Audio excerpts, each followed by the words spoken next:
Welcome to the most important week of the year for the podcast industry. Welcome to Podcast Movement 2025.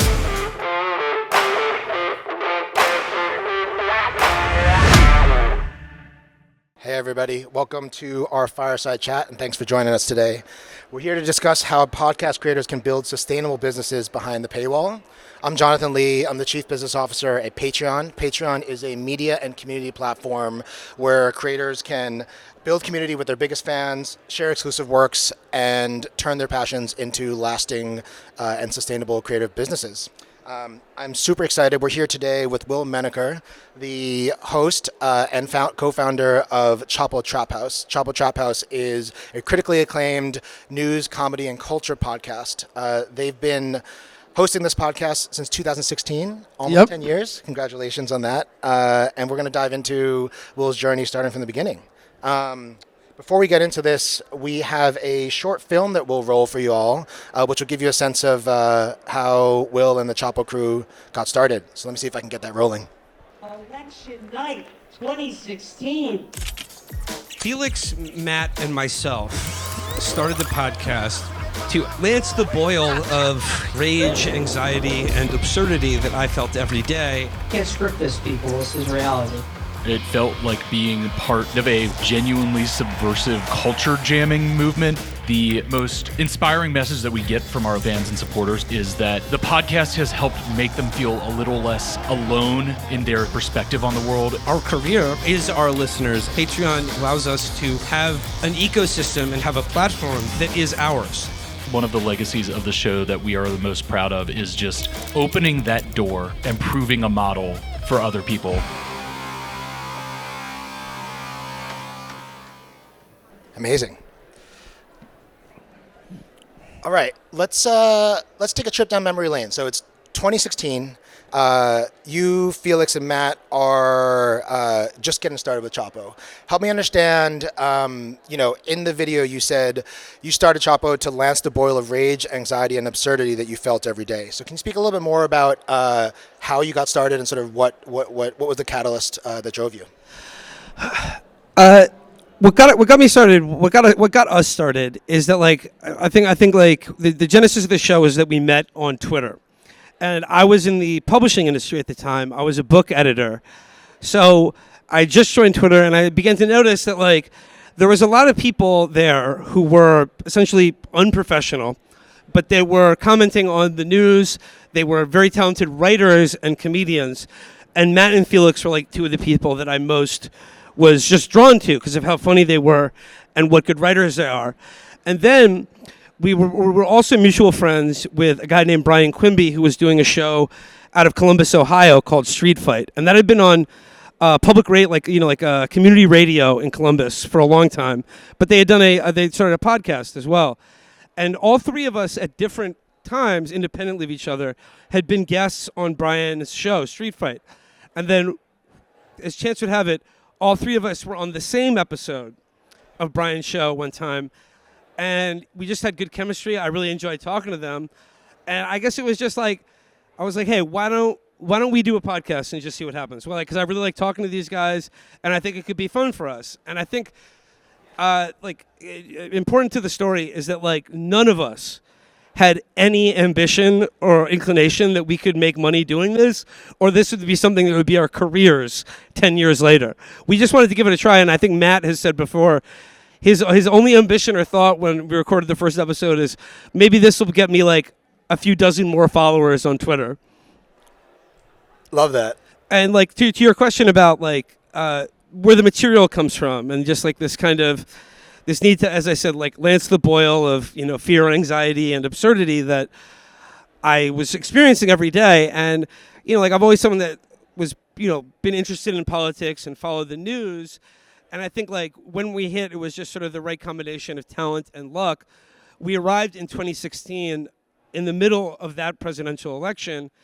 And I just felt that we were saying things that were funny to us and, self-evident to us. And we were sort of filling a voice that was I guess the Daily Show and political commentary, political comedy like that had opened the door to it. But we were kind of, I think, filling filling a void for people like under the age of 40 or 30, young people in this country who just felt even that like the liberal political comedy model was beginning to get a little stale. And I think we were just speaking to an audience that felt that like their inner voice of reason wasn't being confirmed anywhere in the media or by politicians, certainly not. But it just felt like people who felt like their inner voice of reason was never reflected back to them. And it was self-evident to us, and like I guess that was like the story of how we caught on very quickly, is that we were speaking to an audience that just was completely ignored by traditional media. Totally. Okay, so it sounds like a combination of authenticity and chemistry has been one of the through lines of Chapo since you started and through today, combined with sort of that time and an audience that was really looking for that. So tell me a little bit more. As this started to take on, you guys launched a Patreon relatively early. What were some of the signs that you saw amongst your audience that led you to know that you had something special? And what are some of the early traction and where you started to notice those inflection points in the early days? Man, I mean, like, it was just like we realized pretty early on in the show. It was our first producer, Brendan, pointed out to us that like, hey, enough people are listening to this show that like if even a quarter of them paid us like $1, we could make money doing this. And like I guess that was a little light going off in my head. And I was like, really? Tell me more. Tell me more about this Patreon. And for us, it was like there was obviously a great deal of trepidation because we had been doing the show for free as this kind of DIY sort of like unprofessional product that was just like a group of friends talking to each other and recording the conversation. So like we got like a lot of traction when we started posting episodes for free. And then like when we came up with the idea that like we're going to we always wanted to keep doing a free show because we thought like that was the way to grow the show, is just to have it be out there and available for anyone who wanted to listen to it. But we had the idea that like, why don't we just do a second show every week, do 2 shows a week instead of 1. But if people who want the additional premium episode, $5 a month, 4 extra episodes a month. That was our idea. And it was like, the real light bulb going off is like when we first launched the Patreon and within like a day we had like 1,000 subscribers. That's when I was like, okay, I'm quitting my job. Amazing. And since then you've really leaned into fan community. It sounds like it was partially an intentional decision to focus on that as opposed to other revenue models like ad sponsorships, brands, etc. Can you talk a little bit more about how much you guys thought about that and how intentional the fan membership side was versus other potential ways? And Yeah. No, for us, like we've always been very grateful to have a subscriber model for how we basically pay our mortgage or pay our rent. And that's because we never considered having an advertiser or like podcast network or like joining a larger media corporation, because we always knew that the political point of view and humor and content of the show would make us radioactive to most media corporations and certainly many advertisers. And also there would be like a certain element of hypocrisy where, I wouldn't want to be doing ad reads on a show where it's just like, when I'm not ranting about the evils of capitalism and empire, I like to kick back and with a crisp, cool, refreshing soda, or whatever they advertise on podcasts these days, boner pills, hair loss pills. This is what I hear. So, but basically, it was very important for us, early in the show, that Patreon was our platform, but our subscribers were essentially, our listeners were our boss. And there was no one who could get us fired by complaining to them. So that was, I think a very that was very critical to the early success of the show, is that the people who got mad at the show or didn't like what we were saying couldn't write an angry email to my boss, who's that they know socially, to say, hey, these guys need to cut it out or you need to rein them in. So if our bosses and the people who pay our salary are just the people who subscribe to the show because they want to listen to it, it made us sort of unimpeachable in a certain way. Yeah, last week we were talking a little bit about some of those fan community dynamics, and there are a lot of different ways that you and your co-hosts interact with your fans, and there's a lot of interaction amongst your fans in the community. Can you talk a little bit about how that's evolved and sort of your general approach to each of the different forums or arenas in which there are opportunities to interact, whether that's you officially as a host, whether you personally, or whether that's sort of you in the sort of more fan to fan interactions that are happening on Patreon. Yeah, and like speaking for myself, and like every podcast is different, and every sort of community of subscribers or listeners will be different given the format, the hosts, and the content of the podcast. And like for us from the beginning of, like we have always had what I describe as a playfully antagonistic relationship with our fans. And like, we refer to the show as slop, and we say the piggies, start oinking when they don't get their slop. And like for me, like this is, I'm obviously like, I love our subscribers. Like I said, like it still amazes me to this day that it's going on 10 years and I do this professionally. I like a business an idea that I created, and we are able to keep doing it because of our listeners. That being said, like when you do a podcast that is based on, I guess, I don't know, what they call parasocial relationships. It's like you're beaming into a conversation between friends. I don't know the person listening, but like they've listened to me, Felix and Matt so much, we might as well be friends with them. I think like in that dynamic, I think it's important that you have to kind of have boundaries about how much, because like what you give of yourself on the show, it becomes public domain. Like it's not yours anymore. So you have to be careful about what you let your community in on of yourself. And like I'm happy with what I do share, and like I said, I'm happy having that kind of like a feeling of a personal relationship with our audience, even though I don't know them personally. But when it comes to like online communities and like comments, this is true of podcast fandom as it is of like I think many forms of fandom. There's a certain kind of person that thinks that like the $5 a month that they subscribe to the show entitles them to like editorial control over the show. And it's always very, very important to me in terms of just how I feel about myself when I'm speaking into a microphone and it's being recorded, or the stories that we talk about on the show, the guests we have, that like I'm never pitching to an imaginary listener in my head. And by that I mean like I don't want to give sort of editorial control over like what I say on the show to an imagined audience member who might get offended or who might disagree.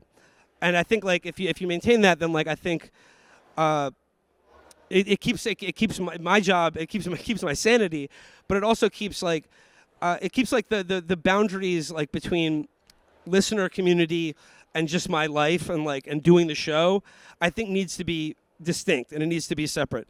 That being said, there like the in real life interactions that I have with friends, like doing live shows or if people recognize me on the street, I think is always very it always just helps me like I don't know, reconfirm that like real people listen to the show and that they're normal and seem to have jobs and families and pets that they take care of and are not just like a disembodied voice on the internet yelling at you or adoring you, whatever it may be. Cool. So, I mean, that makes sense. Again, keeps going back to that authenticity and, organic nature of the show.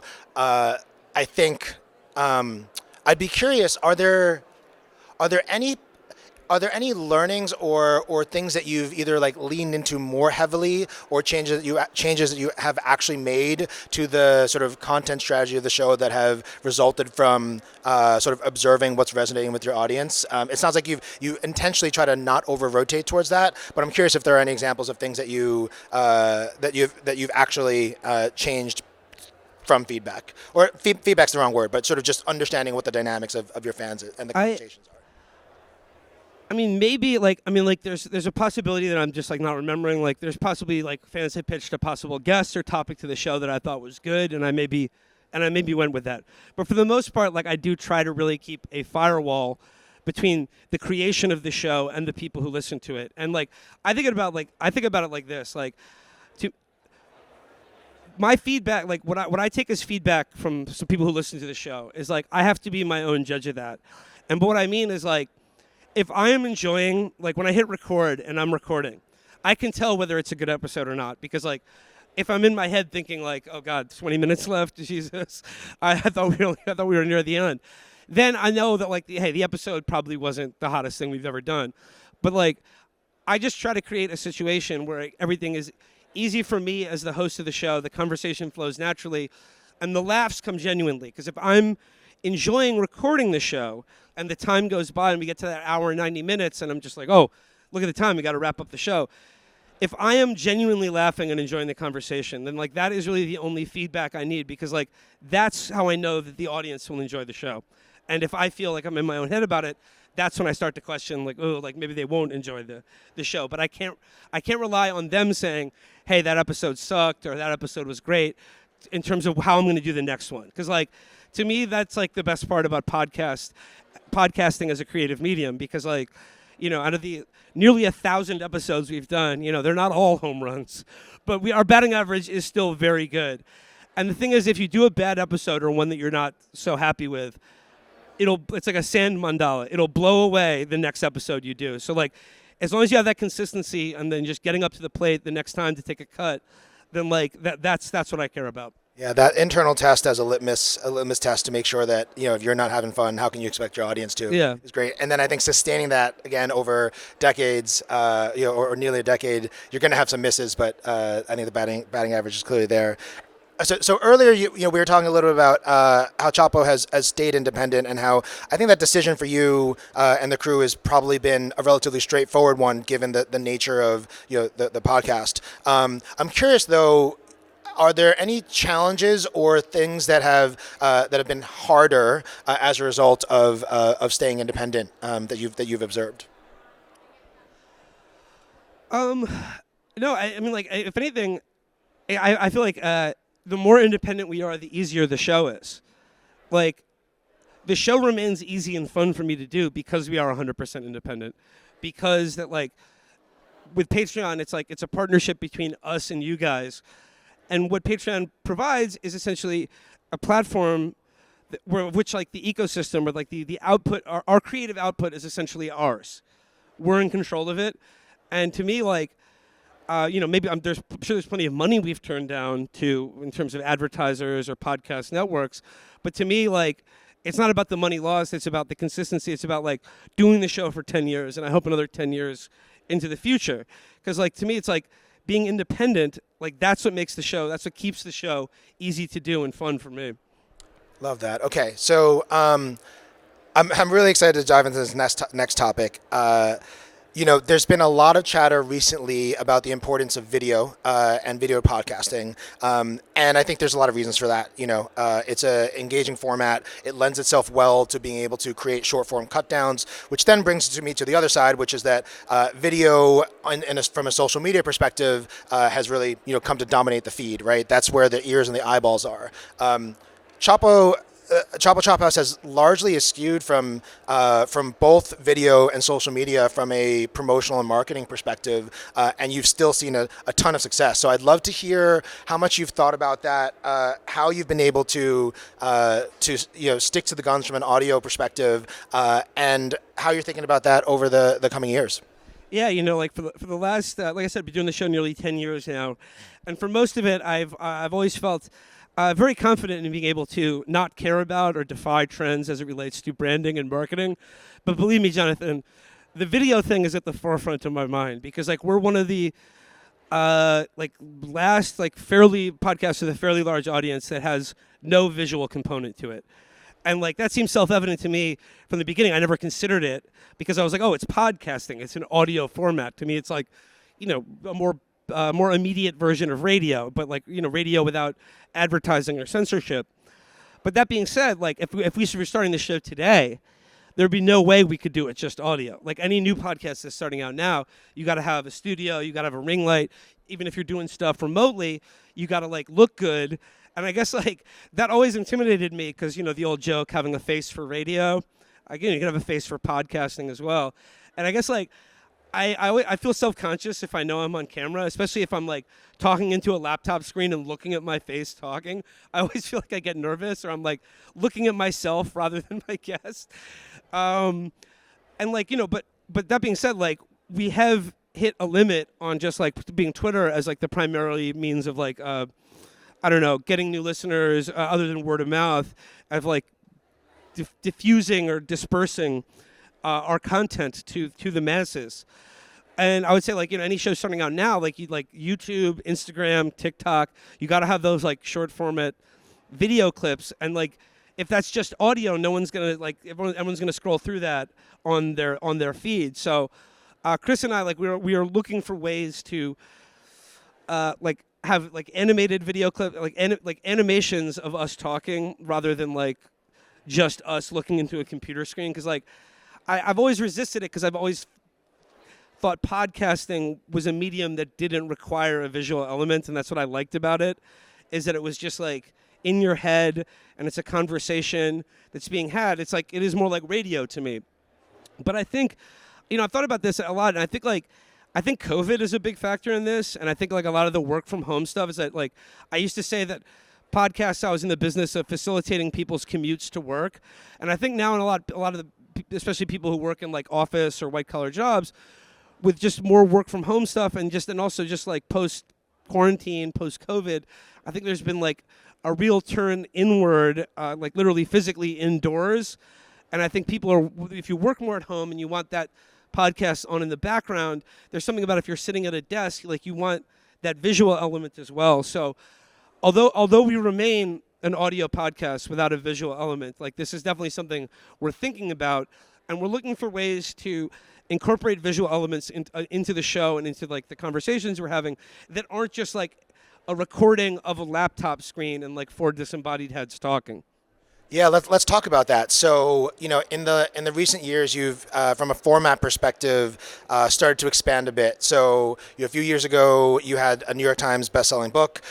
Most recently, you dropped a comic series, which is super exciting. You've got some short films in the works. Can you talk a little bit about, over the recent years, how you've thought about format expansion, what's driven that, and maybe talk about some of the stuff you have upcoming and where that came from?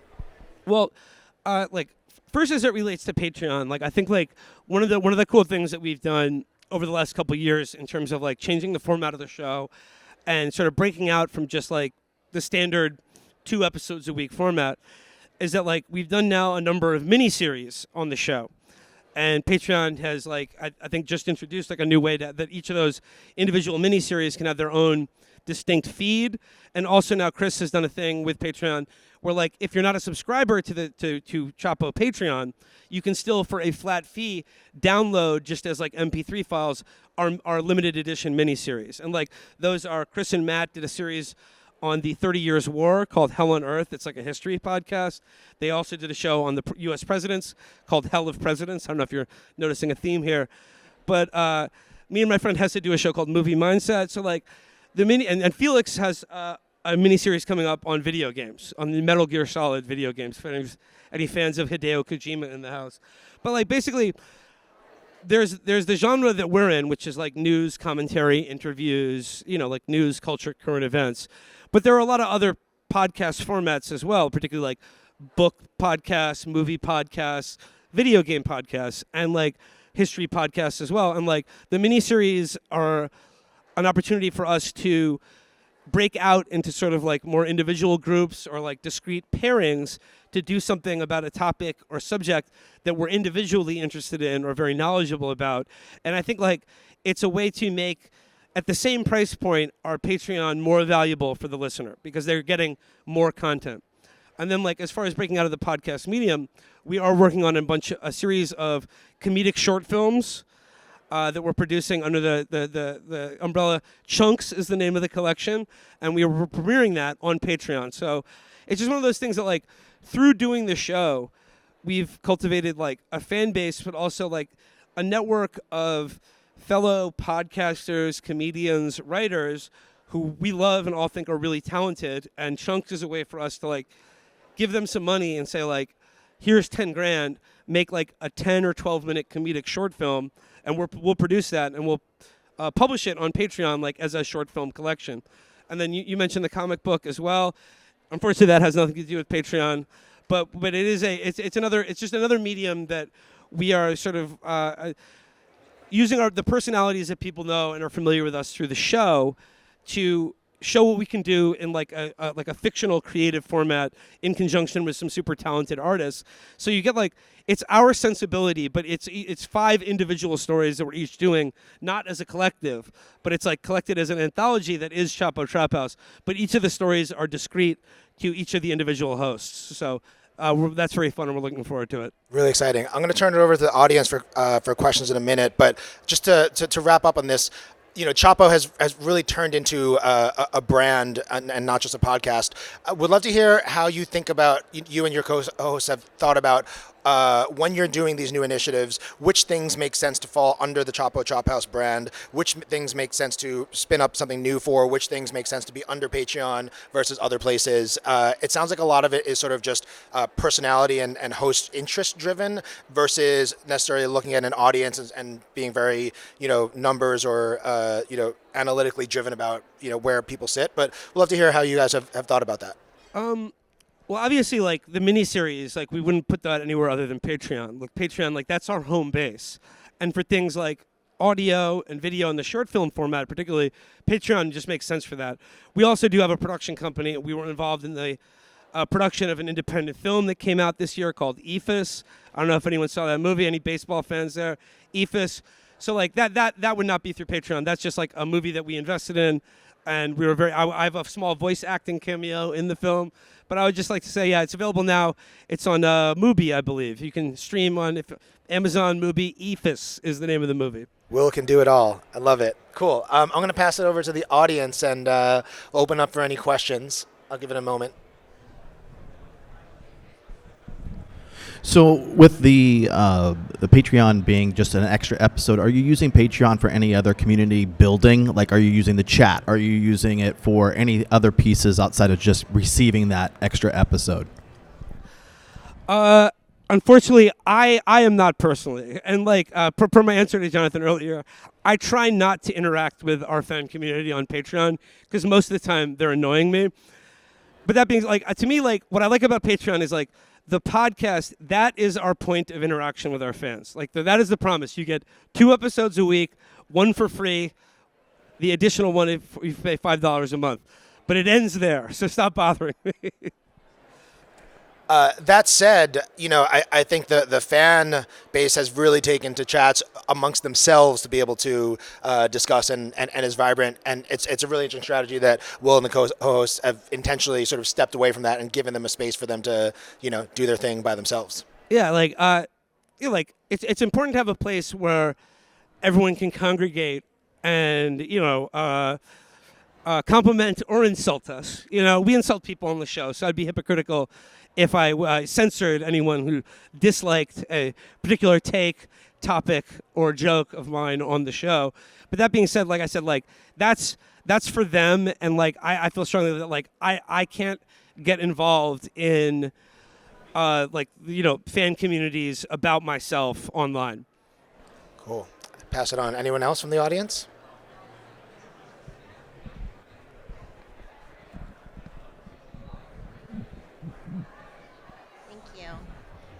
Hi there, I'm Eve. I have a podcast called Please Me Podcast, and I do have a Patreon account. I have 1 subscriber.